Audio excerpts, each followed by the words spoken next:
C'est Ursule encore. On est le 8 juillet 2021.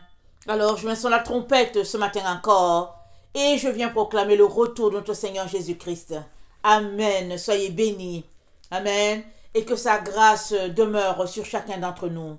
Je veux rendre grâce à Dieu parce que vraiment, il m'a accordé une guérison extraordinaire hier soir. Amen. Ça faisait 2 jours que j'étais handicapée avec une migraine vraiment tenace et puis qui m'empêchait de faire, en tout cas qui me limitait sur beaucoup de choses, surtout la concentration pour monter mon message et aussi pour parler. Amen. C'était quelque chose. Et puis hier, autour de peut-être 17h, 18h, je me suis mise à louer le Seigneur. Et je louais le Seigneur, et puis je me suis arrêtée, j'ai dit, hein, je loue le Seigneur. Et je me suis rendu compte que la migraine venait de s'en aller. Oh, j'ai célébré mon Dieu et je lui ai rendu grâce parce qu'il est bon, il est merveilleux. Alors, vous savez, c'est pas tout le monde qui connaît les conséquences de la migraine, mais souvent la migraine, elle nous handicape beaucoup, beaucoup. Et surtout quand aussi elle a teneur d'attaque spirituelle. Alors, vraiment, quand l'ennemi te lâche, tu vois qu'il t'a lâché, qu'il s'en est allé. Alléluia. Alors, c'était bon, vraiment, de vivre ce moment-là. Et j'ai passé une très, très, très bonne nuit. C'était quelque chose. Et puis, je me suis dit, waouh, la paix comme une rivière. C'était vraiment paisible. J'ai dit, waouh, Seigneur, c'est bon, tout simplement, de ne pas avoir à subir une maladie. Peu importe le type de maladie, la maladie n'est pas le bienvenu. Amen. Alors, Dieu est bon. Alléluia. Amen. Alors, je viens parler aujourd'hui de la persécution, preuve du juste jugement de Dieu. Amen. Alors, on va regarder tout cela dans la Bible. Mais pour nous les humains, entendre une telle parole, ça blesse. Parce qu'on n'aime pas souffrir. On n'aime pas souffrir. On veut toujours être dans le beurre. Et puis, vraiment, on veut toujours que tout roule comme sur le tapis roulant. Et on est content, on est heureux. Mais c'est pas ça que le Seigneur nous dit. Parce que alors que nous souffrons, le Seigneur y voit la gloire de Dieu. Parce que pendant que tu souffres, ce n'est pas ton esprit qui souffre. C'est ta chair qui souffre. Or, on ne peut pas hériter le royaume de Dieu avec le sang ou la chair. On ne peut l'hériter que par l'esprit. Rappelons-nous que Dieu cherche les adorateurs. Ceux-là qui vont l'adorer en esprit et en vérité. Pas ceux-là qui vont l'adorer dans la chair, mais ceux-là qui vont l'adorer en esprit et en vérité. Et le Seigneur Jésus, parce qu'il nous aime tellement, il nous fait passer par des épreuves. Et il dit, quand tu auras passé par là, tu seras un vase, soit un vase d'honneur, soit un vase vil, amen, un vase de terre qui n'a aucune valeur. Et plus tu laisses le Seigneur te pénétrer, mieux tu deviens ce vase-là, propice à être utilisé par lui. Et plus il te remplit, mieux tu es ce vase d'honneur-là à la gloire de son nom. Amen. Alors, il est très important qu'on puisse switcher notre langage ou notre compréhension si nous sommes de ceux-là qui combattons la persécution. Amen. Alors, on va lire 1 Thessaloniciens 2. Attendez, qu'est-ce que je raconte? Il ne faut pas que je me perde. C'est 2 Thessaloniciens 1. Voilà. C'est 2 Thessaloniciens 1. Le verset 3. Nous devons, à votre sujet, frères, rendre continuellement grâce à Dieu, comme cela est juste, parce que votre foi fait de grands progrès et que la charité de chacun de vous tous à l'égard des autres augmente de plus en plus. Aussi, nous glorifions-nous de vous dans les églises de Dieu, à cause de votre persévérance et de votre foi au milieu de toutes vos persécutions et des tribulations que vous avez à supporter. C'est une preuve du juste jugement de Dieu, pour que vous soyez jugés dignes du royaume de Dieu pour lequel vous souffrez. Eh bien, c'est une preuve, je répète, du juste jugement de Dieu, pour que vous soyez jugés dignes du royaume de Dieu pour lequel vous souffrez. Car il est de la justice de Dieu de rendre l'affliction à ceux qui vous affligent et de vous donner à vous qui êtes affligés du repos avec nous, lorsque le Seigneur Jésus apparaîtra du ciel avec les anges de sa puissance, au milieu d'une flamme de feu, pour punir ceux qui ne connaissent pas Dieu et ceux qui n'obéissent pas à l'évangile de notre Seigneur Jésus-Christ. Ils auront pour châtiment une ruine éternelle, loin de la face du Seigneur et de la gloire de sa force, lorsqu'il viendra pour être en ce jour-là glorifié dans ses saints et admiré dans tous ceux qui auront cru, car notre témoignage auprès de vous a été cru. Amen. Alors j'ai lu 2 Thessaloniciens 1, le verset 3 au verset 10. Amen. Alors c'est l'apôtre Paul qui parle et il nous dit, amen, que la persécution c'est bien.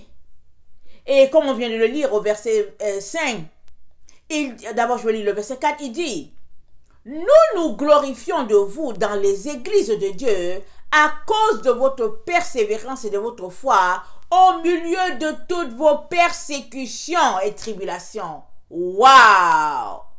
Paul et les autres se glorifient de la foi que les Thessaloniciens maintiennent malgré la persécution et la tribulation. Waouh! Et waouh! Et waouh! Mais est-ce qu'un chrétien du 21e siècle, de 2021 là, dirait cela? Il serait content? Hélas, je suis obligé de dire que le chrétien du 21e siècle ne sera pas content. Mieux, ils ont tous couru pour aller s'aligner à quelque part. Tellement ils ne supportent pas la persécution. Ils sont allés s'aligner. Tu t'arrêtes, tu te dis, mais qu'est-ce qui se passe? Qu'est-ce qui se passe? Je pense en 2018, j'étais dans mon temps de prière ou bien de lecture de ma Bible et tout. Et j'étais là dans la présence du Seigneur et il m'a dit, l'apostasie n'est pas encore venue. Ok. Il m'a dit, tu n'as encore rien vu. Question de dire, pendant qu'il me parlait, il me dit, Ursule, ce que tu vois là, ce n'est pas l'apostasie. En 2018. Question de dire, ce que tu regardes avec tes yeux là, c'est rien comparé à ce qui arrive d'apostasie. C'est une petite apostasie, Ursule, que tu vois là en 2018. C'est tout petit. Mais il dit, devant toi là, les jours qui viennent là, tu vas voir ce qu'on appelle apostasie. Tu vas voir ce que j'appelle le reniement de la foi. Il dit, ils seront plusieurs à tourner le dos au Seigneur Jésus subtilement. Tout comme ils ont aimé, ils aiment marcher dans l'hypocrisie, ils le feront d'une manière hypocrite. Et ils vont venir s'asseoir tout tranquilles, comme s'ils n'ont rien fait.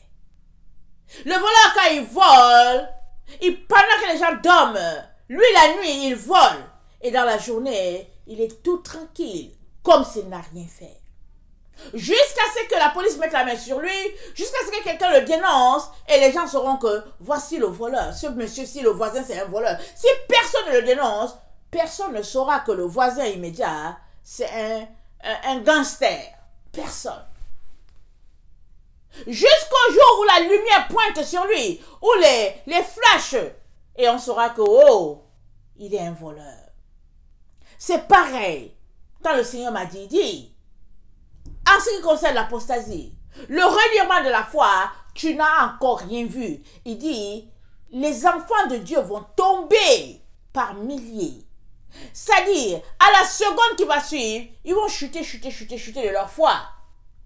Mais il m'a dit la partie la plus extraordinaire, c'est que ils vont continuer de contester qu'ils n'ont pas chuté. Ils vont continuer de suivre un évangile.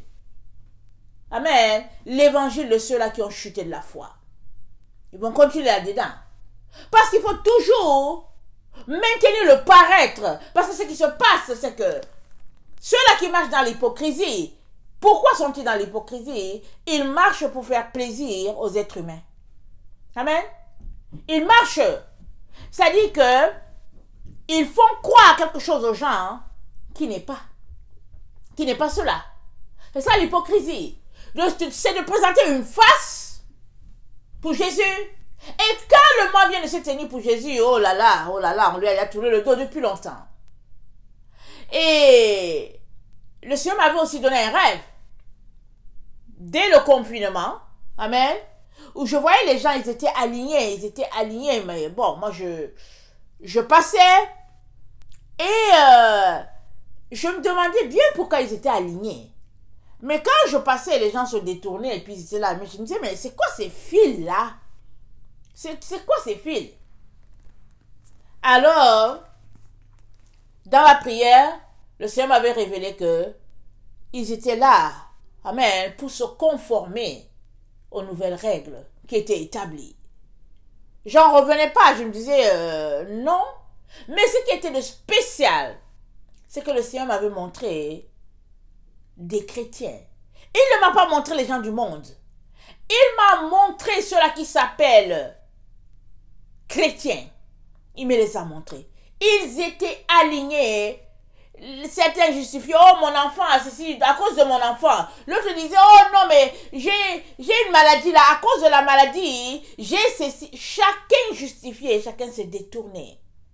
Je me disais, Seigneur, c'est quand même, c'est choquant, Seigneur. Mais comme c'est toi qui me l'as montré, Seigneur, je crois. Mais je ne comprends pas, Seigneur. Je ne comprends pas. Qu'est-ce qui se passe? Mais Seigneur m'a dit, c'est de ça, amen, que Paul parlait quand il a dit, dans 2 Thessaloniciens 2, que personne ne vous séduise. D'aucune manière, car il faut que l'apostasie soit arrivée auparavant, et qu'on ait vu paraître l'homme du péché, le fils de la perdition. Et nous savons tous que on est vraiment en plein dans l'apostasie, et ça continue encore. Et il dit qu'on ait vu paraître l'homme du péché, et on sait que il est déjà en action sur la terre. Et ces deux événements réunis font que bientôt nos yeux verront notre Seigneur face à face. Mais en attendant cela, le Seigneur Jésus nous dit de ne pas refuser la persécution. Parce que quand est-ce que l'apostasie va-t-elle arrêter? Elle arrêtera quand Jésus sera là. Elle arrêtera quand Jésus sera là. Parce qu'on est dans le temps de l'apostasie. Et toi et moi devons tenir jusqu'au bout. Alors, il y a des gens pour qui la persécution va se limiter peut-être au niveau de leur famille ou bien de leur couple, et puis bon, peu importe. Il y a d'autres, la persécution va se limiter au fait que ils ont refusé de se conformer au présent siècle. Et il y a d'autres, la persécution ira plus loin parce qu'ils devront se tenir devant les autorités, comme Paul s'est tenu devant les autorités, amen, pour défendre la foi, amen, qu'il a embrassée. Alors, l'apostasie donc, elle prendra fin quand les exactions contre les enfants de Dieu arrêteront. Sinon, chaque jour que tu te lèves, tu cours d'être apostate. Chaque jour que tu te lèves, tu dois venir devant Dieu pour dire, Seigneur, aide-moi. Tu dois prier, réciter tes versets et puis te maintenir dans la foi. Jude.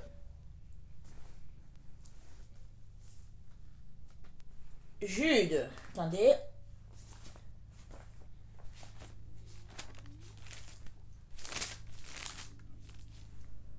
Jude 21.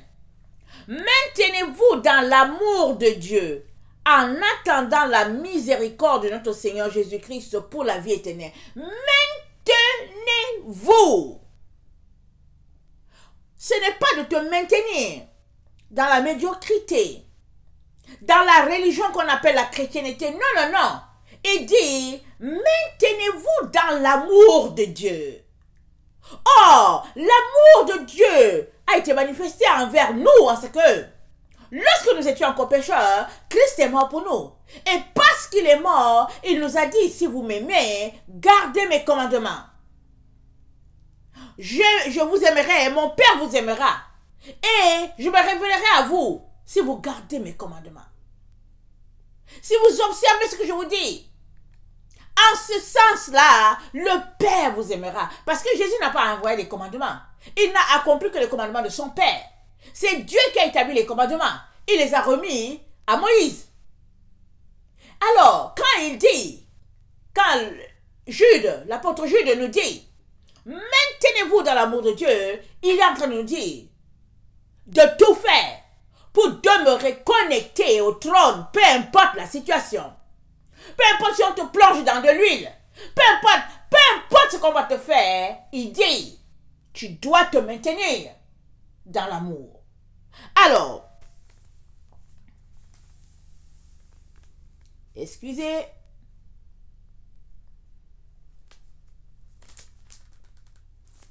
1 Thessaloniciens 2, le verset 4 à 16, nous dit, le verset 14 à 16 nous dit ceci.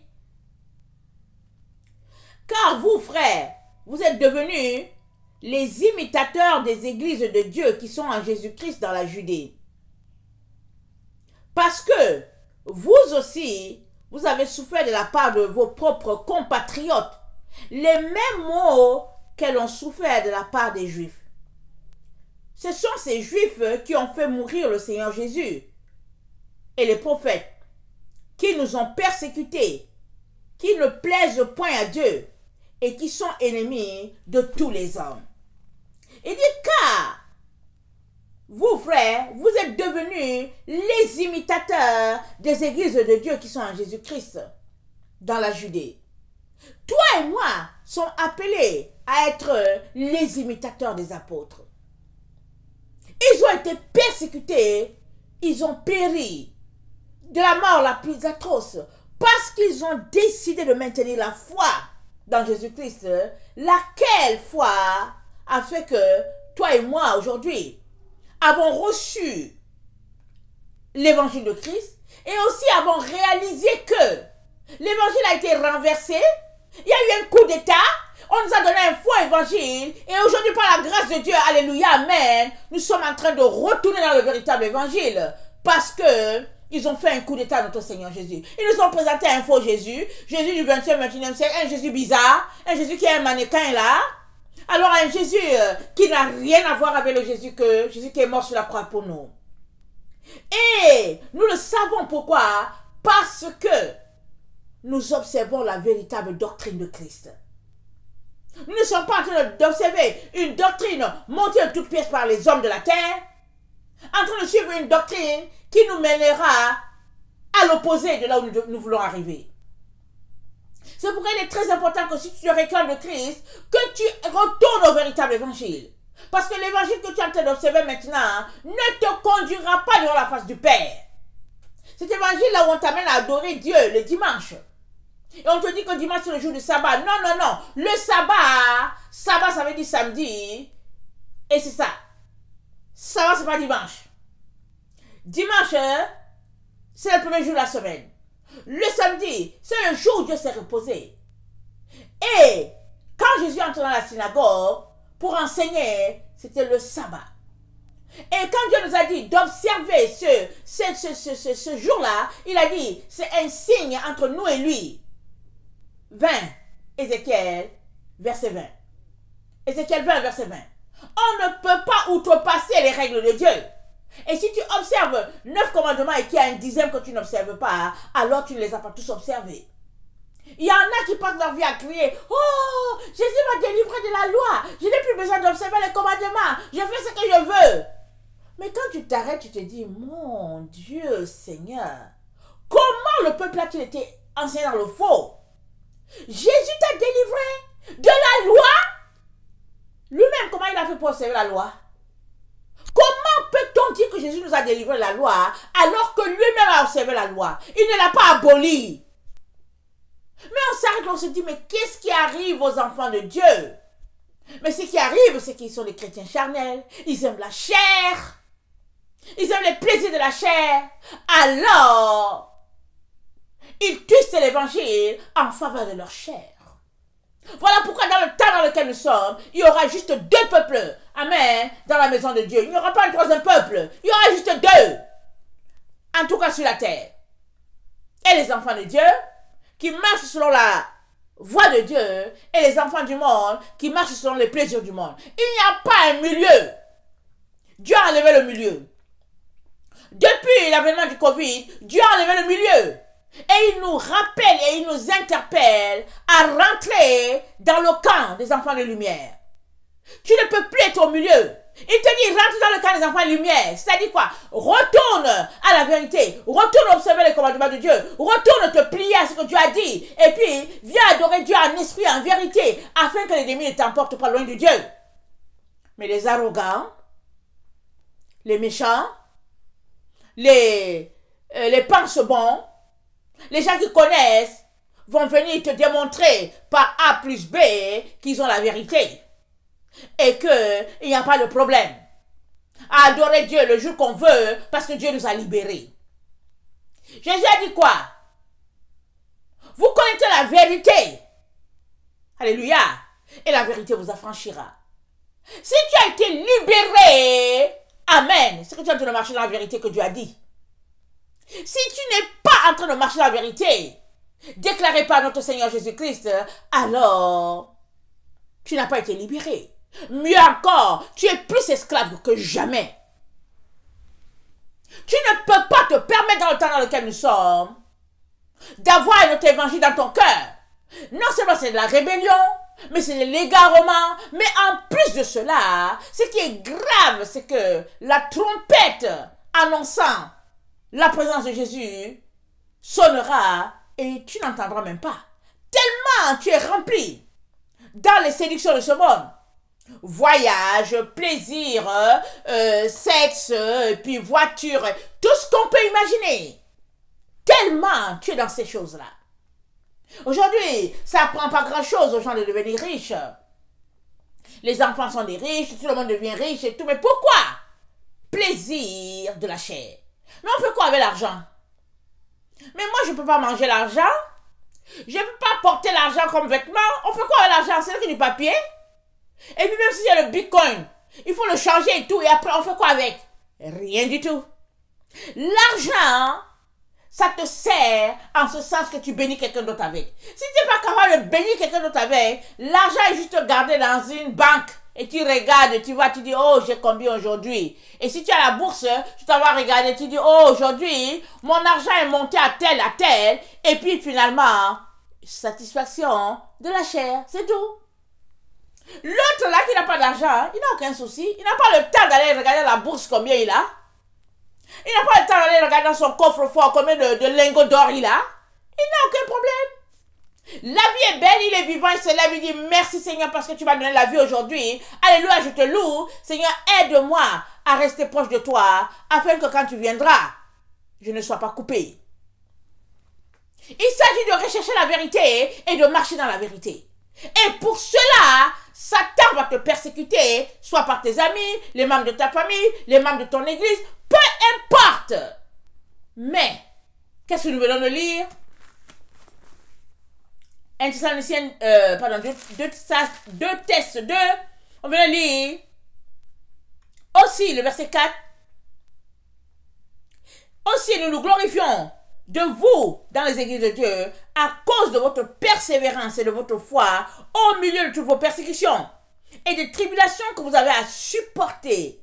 C'est une preuve du juste jugement de Dieu pour que vous soyez jugés dignes du royaume de Dieu pour lequel vous souffrez. Car il est de la justice de Dieu de rendre l'affliction à ceux qui vous affligent. Amen. C'est-à-dire que Dieu permet que tu souffres. Il le permet pour exercer son jugement. Comme ça, le jour-là, quand on sera devant sa face, et tes ennemis seront là, et toi, tu seras là. Et Dieu aura quoi? Il aura quelque chose à dire. Il va dire, j'ai mis cette personne devant toi, amen, comme Lazare et le riche. Quand le riche se retrouve de l'autre côté, il a dit, oh Père Abraham, s'il te plaît, une goutte d'eau. Envoie Lazare. Lazare le pauvre, Lazare était devant sa porte, dans son esprit, Lazare était toujours le misérable, le minable, l'esclave, le laissé pour compte, l'hideux, le malade, et puis celui qui pue. Alors, il n'a pas cliqué là, qu'il y avait une séparation entre eux deux. Il n'a pas dit, Père Abraham, envoie quelqu'un, envoie un ange. Non, il dit, envoie Lazare s'il te plaît. Parce qu'à ses yeux, Lazare c'était juste une personne sans valeur. Abraham lui a dit, hey, il y a un fossé là. Entre Lazare et toi. Hey, c'est pas possible. Il n'a pas réalisé que Lazare était glorifié. Il était dans le sein d'Abraham, Lazare désormais. Tellement Dieu a accordé la paix à son enfant. Et je vous laisse aller continuer la suite de l'histoire. Tout cela pour dire que la persécution, c'est un cadeau de Dieu pour toi et moi. Parce que dans la persécution, Dieu va voir comment tu tiens. Et ton ennemi, il tend des pièges pour te faire tomber. C'est tout ce qu'il fait. Tout ce qu'il fait, c'est de te faire tomber. Parce qu'une fois que tu tombes, tu es égaré loin de Dieu. Et ton ennemi est content. Il se dit, je vais l'avoir à l'usure. Quand quelqu'un te fait ça, c'est ton ennemi. Toi, tu cherches dans l'amour, la compassion. Non! Ton ennemi, c'est lui. Il cherche à te faire tomber. Elle cherche à te faire tomber. C'est son seul souci. Il se lève le matin. Elle se lève le matin. Et puis, ton ennemi essaie de voir quelle est la stratégie qu'elle va utiliser encore en ce jour pour te faire tomber. Waouh! Il y a des gens comme ça. C'est leur travail. Mais Dieu dit, car il est de la justice de Dieu de rendre l'affliction à ceux qui vous affligent et de vous donner, à vous qui êtes affligés, du repos avec nous. Ça, c'est Paul qui parle. Lorsque le Seigneur Jésus apparaîtra du ciel avec les anges et avec les puissants. Donc, pour que nous puissions avoir du repos avec ceux qui nous ont précédés, il est important qu'on puisse subir les persécutions qui viennent dans notre direction. Pendant que nous sommes persécutés, notre but, toi et moi, c'est de demeurer dans la parole de Dieu. Et le Dieu, il est écrit, il est écrit, il est écrit. De telle sorte que l'ennemi ne sait pas par où il va te faire tomber. Tu dis, il est écrit, il est écrit, il est écrit, voilà. Pas grave, tu auras des ennemis, ça fait partie de la vie. Mais il s'agit de comprendre que on est en course pour le ciel. Quand bien même toi et moi nous marchons pour le ciel, sachant qu'il y a des prix à gagner dans le domaine où nous courons. Je ne sais pas dans quel domaine tu cours, et tu ne sais pas non plus dans quel domaine je cours, mais nous courons, amen, de manière à remporter le prix. Et Dieu seul sait dans quel domaine tu cours. Mais il faut que tu cours avec les conditions imposées par Dieu le Père. Tu ne peux pas courir sous tes conditions. Une condition de légèreté, une condition de compromis. Plusieurs enfants de Dieu disent, ah non, mais je suis enfant de Dieu, il ne faut pas exagérer, je suis enfant de Dieu, mais moi j'adore dimanche, je suis enfant de Dieu, mais bon, c'est pas grave, et puis je suis enfant de Dieu, je peux avoir 2 femmes, je suis enfant de Dieu, et puis bon, c'est pas grave, c'est tout simplement que tu peux mentir un peu, je suis enfant de Dieu, je suis enfant de Dieu. Mais voilà ce que notre Seigneur nous dit.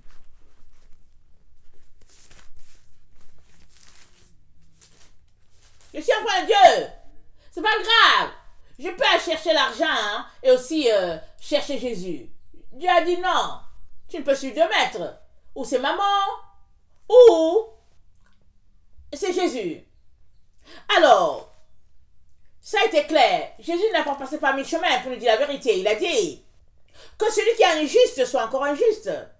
Et que celui qui est souillé se souille encore. Que le juste pratique encore la justice. Et que celui qui est saint se sanctifie encore. Jésus lui-même a mis la séparation claire et nette entre les deux camps. Tu ne peux pas dire que tu suis Jésus et refuser les persécutions.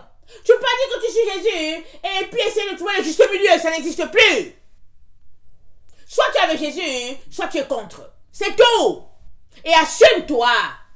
Il y a des gens qui sont ils sont là, ils se cachent, ils sont là, ils disent jamais la vérité. Mais c'est quoi? Il n'y a pas de problème. Dis la vérité, c'est tout. Assume-toi. Et puis tiens-toi droit derrière la parole que tu as dite, c'est tout. Si tu dois avoir la conséquence, tu l'auras, c'est tout. Et Dieu, le juste juge, te récompensera. Amen. Ou te rétribuera en fonction des actions que tu auras posées. C'est lui le juste juge.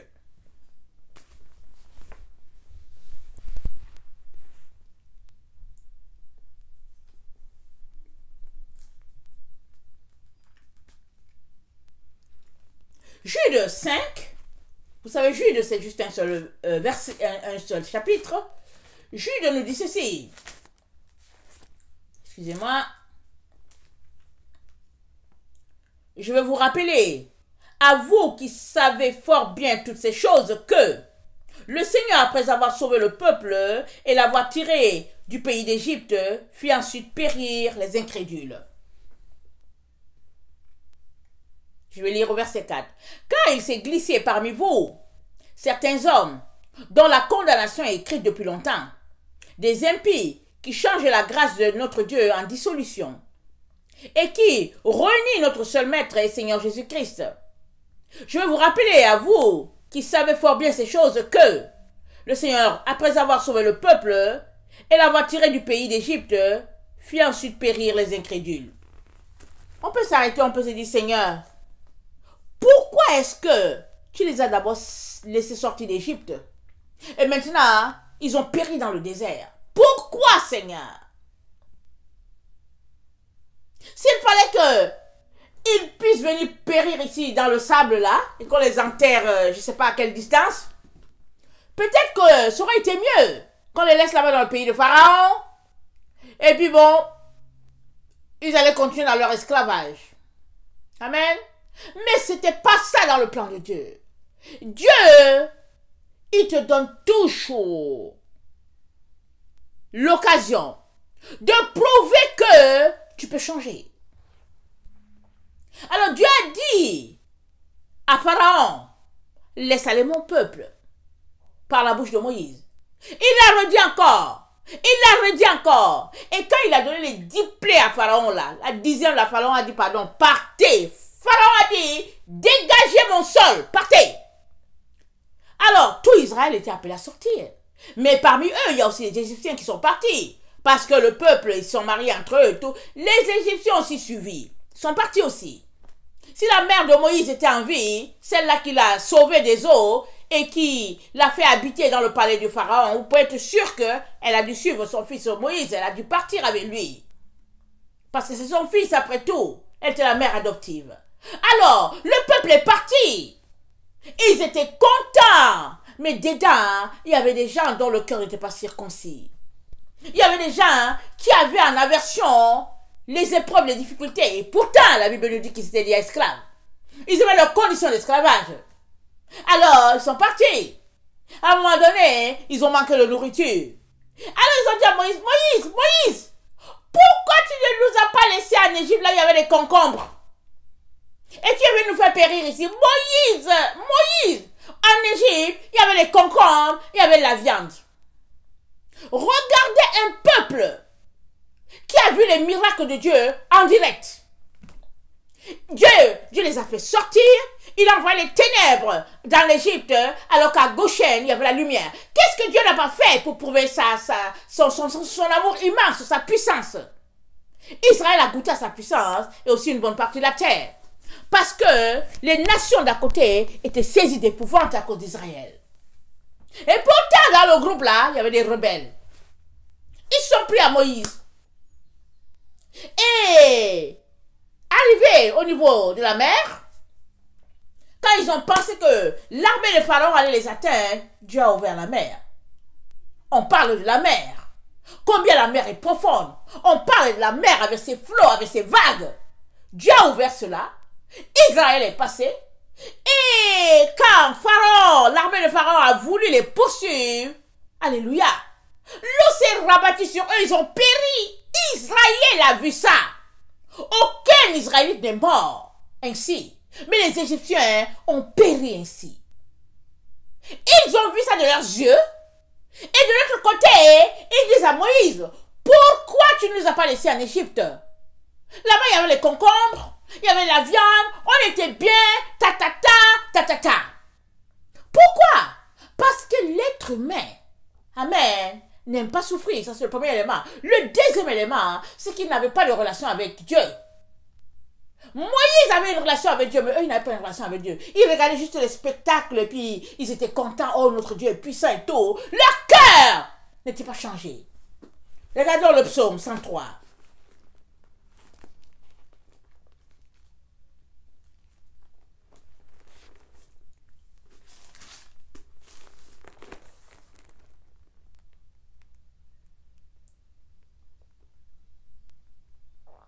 Verset 5.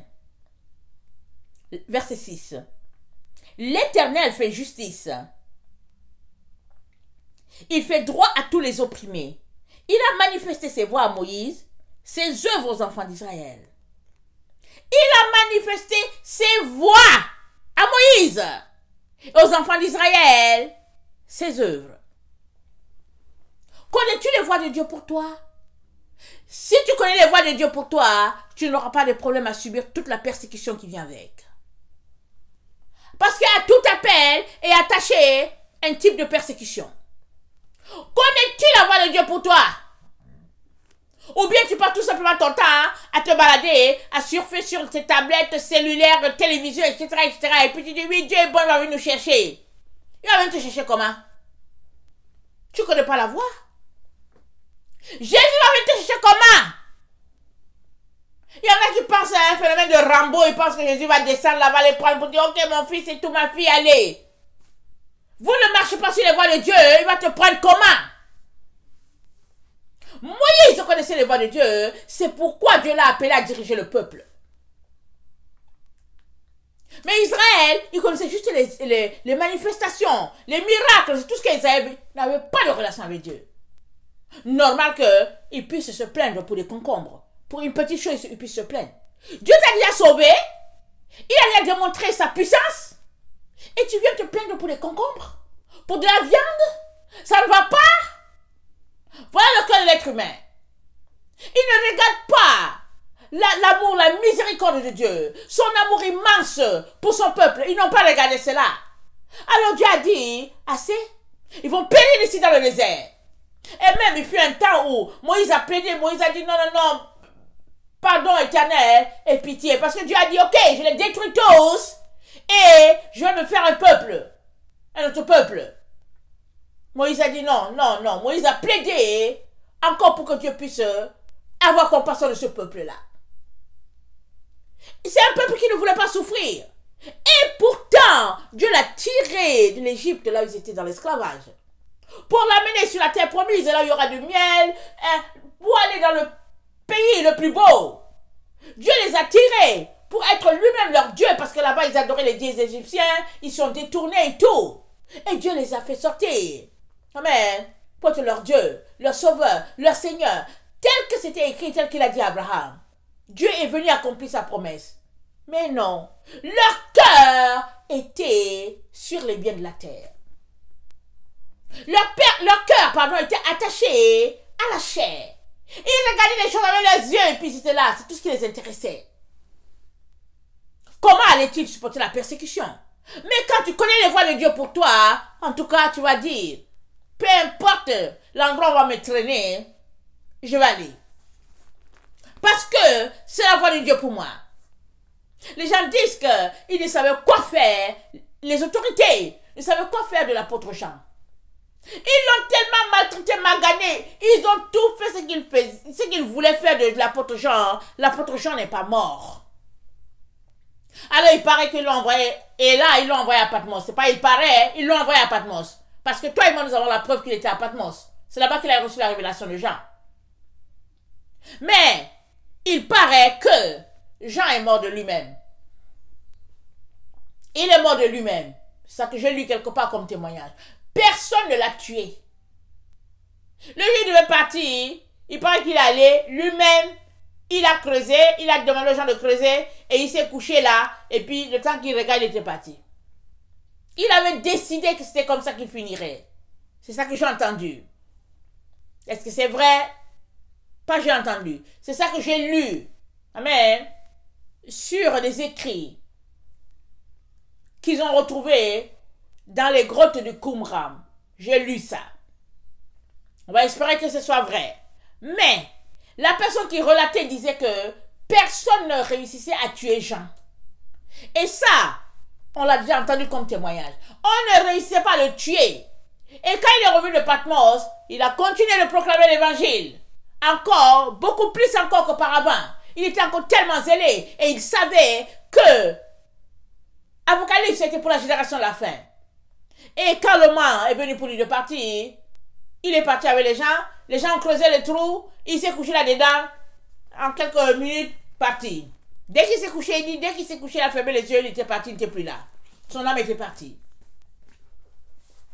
On parle de quelqu'un qui avait une relation avec le Seigneur. Alors il n'avait pas de problème à subir tout ce par quoi il a subi, tout ce par quoi il est passé. On parle de Jésus, notre Seigneur. Il est venu pour mourir, il a subi la plus atroce des morts. Et pendant que les gens pleuraient pour lui, lui disait: ne pleurez pas pour moi. Pleurez pour vos enfants. Pleurez pour vos enfants, pour vos vies. Pleurez. Pas pour moi, s'il vous plaît, femmes de Jérusalem. Parce qu'il était venu pour souffrir. Il était venu pour nous reconnecter avec Dieu le Père. Alors, il était là pour nous montrer que la persécution de la chair, c'est rien. Mais ce qui était important, c'est d'arriver jusqu'au bout de sa mission. Est-ce que tu es prêt à arriver au bout de ta mission? Parce que dans les temps dans lesquels nous sommes, ceux-là qui connaissent la voie de Dieu, ils arriveront. Pourquoi? Parce que c'est le temps où on sera persécuté. Pourquoi serons-nous persécutés? 2 Thessaloniciens 1, retournons à ce texte. C'est moi, j'ai perdu mon texte. 2 Thessaloniciens 1, c'est dit, c'est une preuve du juste jugement de Dieu pour que vous soyez jugés dignes du royaume de Dieu pour lequel vous souffrez. Car il est de la justice de Dieu de rendre l'affliction à ceux qui vous affligent. Aussi, je retourne au verset 4. Aussi nous glorifions-nous de vous dans les églises de Dieu à cause de votre persévérance et de votre foi au milieu de toutes vos persécutions et des tribulations que vous avez à supporter. Que vous avez à supporter. Si tu n'aimes pas souffrir, si tu ne veux pas supporter la persécution, alors tu vas te compromettre. C'est ça. Tu vas aller dans le sens de ce que les gens de ce siècle veulent pour toi. Tu vas leur offrir ton corps. Oh, ton corps, c'est le temple du Saint-Esprit.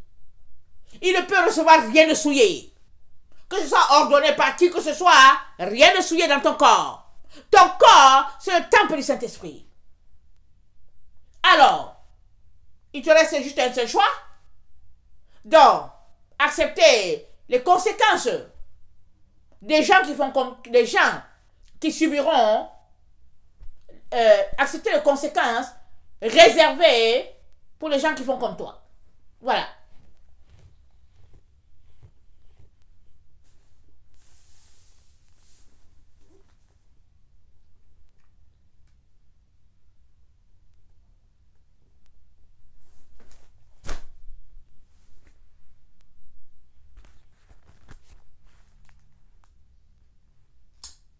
Jean 1, le verset 3-7.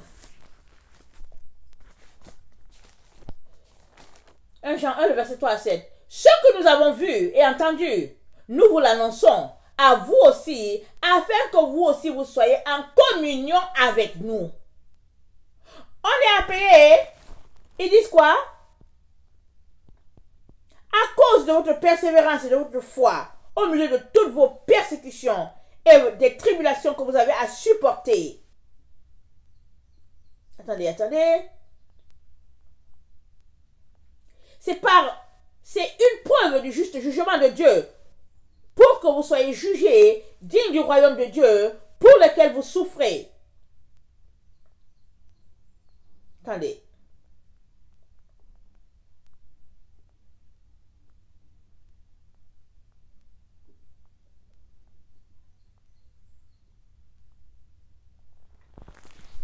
Le verset 6. Car il est la justice de Dieu de rendre l'affliction à ceux qui vous affligent et de vous donner à vous qui êtes affligés du repos avec nous. Nous souffrons pour avoir du repos avec eux. Et l'apôtre Jean a dit, ce que nous avons vu et entendu, nous vous l'annonçons à vous aussi, afin que vous aussi, vous soyez en communion avec nous. On ne peut pas vivre une chrétienté différente de la leur. Amen. On ne peut pas. Déjà là, voilà une preuve vraiment que notre évangile du 20e, 21e siècle a un sérieux problème. On a un évangile simpliste, versé à la cause de la satisfaction de la chair. Ça n'a rien à voir. Est-ce qu'on a besoin de fouiller la Bible pour savoir que ça n'a rien à voir avec ce que les apôtres ont subi? Alors vous pensez que c'est parce que nous sommes le 21e siècle qu'on ne doit pas souffrir? Mais non. C'est parce qu'on est dans le faux. On est sur un chemin qui n'est pas le chemin tracé par Jésus. Ce n'est pas compliqué de le savoir.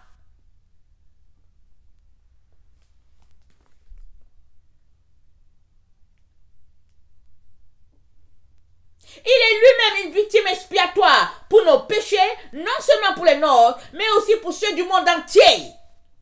Jésus, victime expiatoire pour les apôtres, mais aussi pour le monde entier, c'est-à-dire pour toi et moi.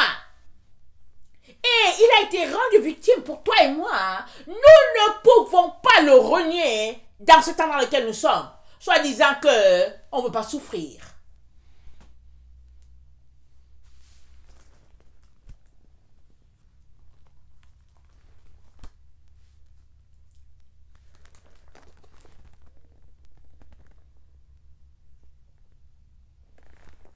Thessaloniciens 5, vers 23. Que le Dieu le Père vous sanctifie lui-même tout entier et que tout votre être, esprit, âme et corps soit conservé irrépréhensible lors de l'avènement de notre Seigneur Jésus-Christ. Que notre corps, esprit, âme, être entier soit conservé irrépréhensible. Nous n'avons pas le choix, nous ne devons rien laisser venir nous souiller. Sous aucune forme. C'est à nous de veiller aux différentes portes de nos âmes. Si ce sont tes yeux qui est la porte ouverte, ferme-les, ferme la porte de tes yeux. Si ce sont tes oreilles, allez, bouche-les, bouche-les. N'entends rien de souiller. Si c'est ton corps, si c'est tes vêtements, ferme toutes les portes.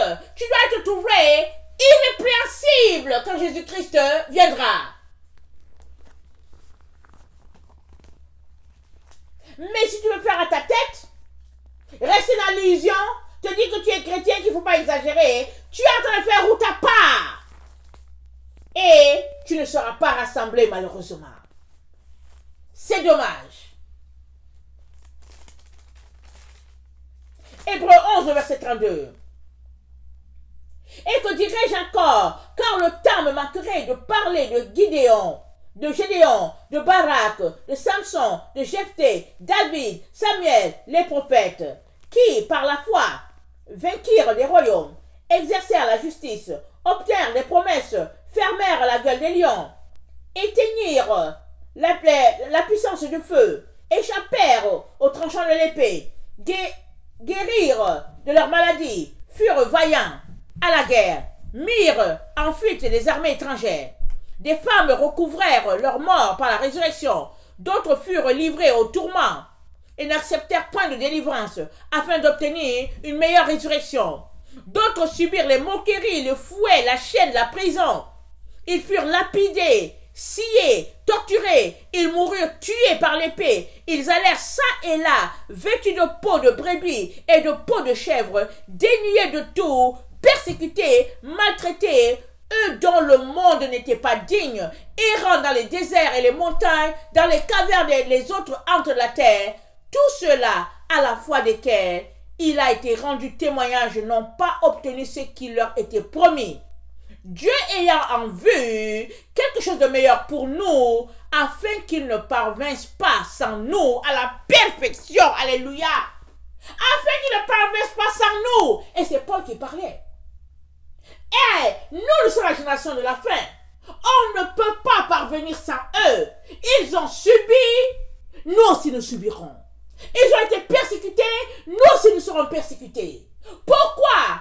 Afin que nous soyons polis, amen, et que quand nous nous tiendrons devant le Père, amen, nous puissions élever cette voix-là en l'honneur à ce Dieu-là, parce qu'il nous a rachetés, et il nous a rachetés, il nous a délivrés de ce monde-là. Nous ne pouvons pas faire ou ta part. C'est pas possible. Voilà pourquoi l'apôtre, l'ange qui parlait à l'apôtre Jean, amen, l'a amené et lui a fait voir une foule de personnes nombreuses qui adoraient devant le trône. Tu es dans cette foule-là si tu acceptes la persécution. Les apôtres aussi sont dedans. Ils n'ont pas encore été ressuscités. Ils ont souffert pour que cet évangile-là vienne jusqu'à toi. Mais quel évangile? Le véritable évangile. Pas l'évangile souillé là. Pas le mensonge d'évangile qu'on nous prêche dans les églises là. Non, non, non, non. Le véritable évangile avec le véritable Jésus.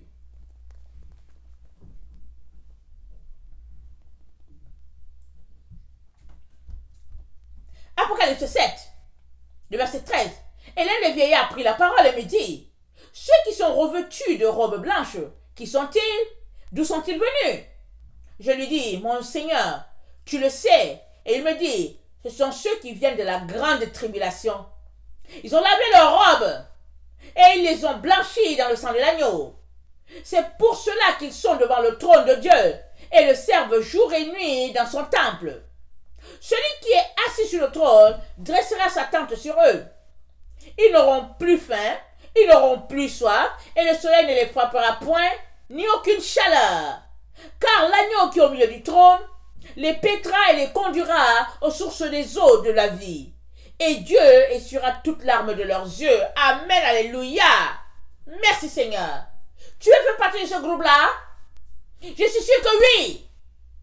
Alors, tu ne peux pas botter en touche les persécutions qui viennent dans ta direction, allant te corrompre, menant une vie d'hypocrisie. Tu ne peux pas. Et il faut que tu changes.